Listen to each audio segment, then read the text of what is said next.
Let us see one question where again the balance sheet, revaluation account and the partner's capital account has to be made. The question says Kanika, Disha and Kabir were partners and they were sharing the profits and losses in the ratio 2:1:1. On 31st March 2016 their balance sheet was as under. 2016 की ending में balance sheet आपको दी हुई है जिसमें trade creditors 53,000 है, employees provident fund 47,000 है, कनिका की capital 2 lakh, दिशा की 1 लाख और कबीर की 80,000 है। बैंक असेट साइड में दिया हुआ है 60,000, debtors 60,000, stock 1 lakh, fixed asset 2,40,000 and profit and loss account 20,000। अब यहाँ पे प्रॉफिट एंड लॉस अकाउंट जो पिछले साल का है रिटायरमेंट के केस में eight the time of retirement ये हमारा old profit sharing ratio that is 2:1:1 में डिस्ट्रीब्यूट हो जाएगा सारे पार्टनर्स में। क्वेश्चन में आगे फर्दर इन्फॉर्मेशन दी हुई है कनिका रिटायर्ड ऑन 1 अप्रैल 2016, यानी कि 1 अप्रैल नेक्स्ट ईयर स्टार्ट होते ही वो नेक्स्ट फाइनेंशियल ईयर के स्टार्ट होते ही कनिका रिटायर हो गई। तो रिमेनिंग पार्टनर्स हमारे बचे दिशा और कबीर और इनका गेनिंग रेशियो 1:1 हो गया। इस पर्पज से जो एडजस्टमेंट हुए वो क्या है, goodwill of the firm was to be valued at 2 years of purchase of the average profits of 3 completed years preceding the date of retirement. The profits for the previous year were 1 lakh and 1,30,000, यानी कि पिछले 2 साल के profit दिए हुए हैं और हमें उन 2 सालों की जो है हेल्प से 2 years परचेज की गुडविल निकालनी है। The goodwill has to be calculated.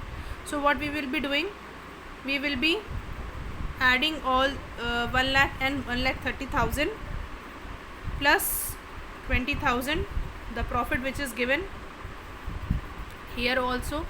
So this will be the third year's profit.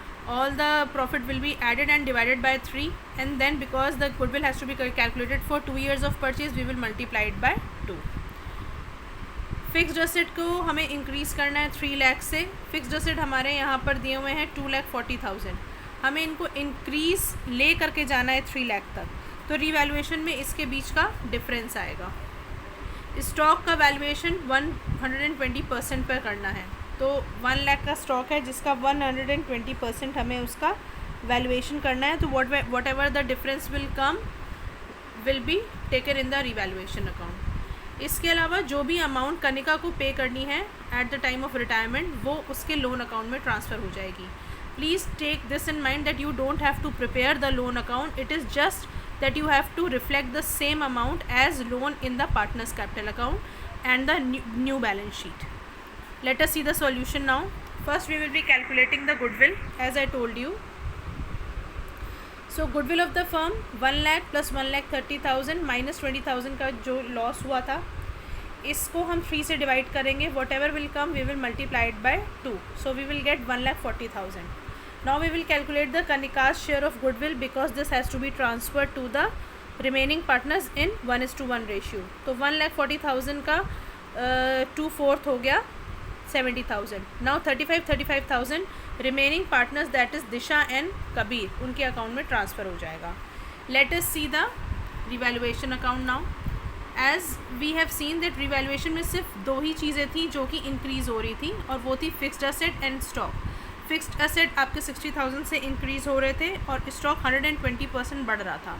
120% का मतलब 1 लाख का स्टॉक था और अब वो 1,20,000 का हो रहा है, तो the difference amount between 1 lakh and 1,20,000 is 20,000, so 20,000 will be posted in the revaluation account. Fixed asset का भी डिफरेंस जो है वो 60,000 था क्योंकि पहले वाले फिक्स्ड असेट 2,40,000 थे और हमें उनको लेकर के जाना था 3 लाख तक, तो जो डिफरेंस आता है वो 60,000 का आता है. ये 60,000 हमारा कहाँ पे आएगा, रिवैल्यूएशन अकाउंट में, because there was none of the thing was mentioned which is getting decrease, so whole of the profit will be transfer to profit into the partners capital account in their previous ratio, that is 2:1:1. So it will be divided as 40,000, 20,000 and 20.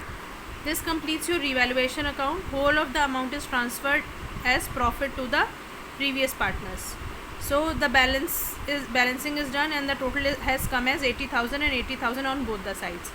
Now let us see the partners capital account. Partners capital account में सबसे पहले हम पुराना balance यहाँ पे transfer कर देंगे जो पुरानी बैलेंस शीट में था, 2 लाख, 1 लाख और 80,000. After this we will put the revaluation profit जो हमने यहाँ पे कैलकुलेट किया था 40,000, 20,000 एंड 20,000।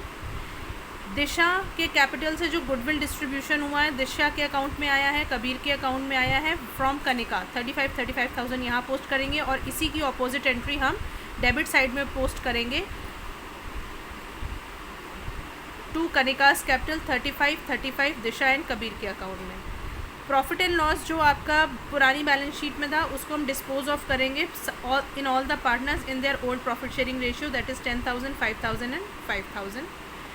अब हम बैलेंसिंग करेंगे। बैलेंसिंग इधर आपकी आप इसको कैलकुलेट करेंगे टोटल तो ये 3,10,000 आएगा और यहाँ पे 10,000 है। So the amount which is coming as balance will be transferred to Kanika's loan account. Rest the balancing will be done on the normal process and it will be transferred as balances in the new balance sheet, that is 80,000 and 60,000, and will be reflected in the balance sheet of the reconstituted firm.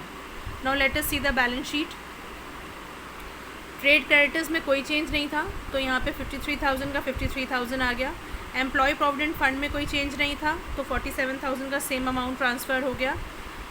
यहाँ पर जो हमने balances निकाले थे 3,80,000 and 60,000 will be posted like this only. Bank में कोई change नहीं था, डेटर्स में कोई चेंज नहीं था। स्टॉक हमारा अपग्रेड हुआ था 1 लाख से 1,20,000 का हो गया और फिक्स्ड एसेट भी हमारे अपग्रेड हुए थे 2,40,000 से 3 लाख के हो गए थे। So this is the reconstituted balance sheet of the reconstituted firm. So here the balancing is done 5,40,000, 5,40,000 balance sheet matches from both the sides, assets and liabilities. This completes up your question.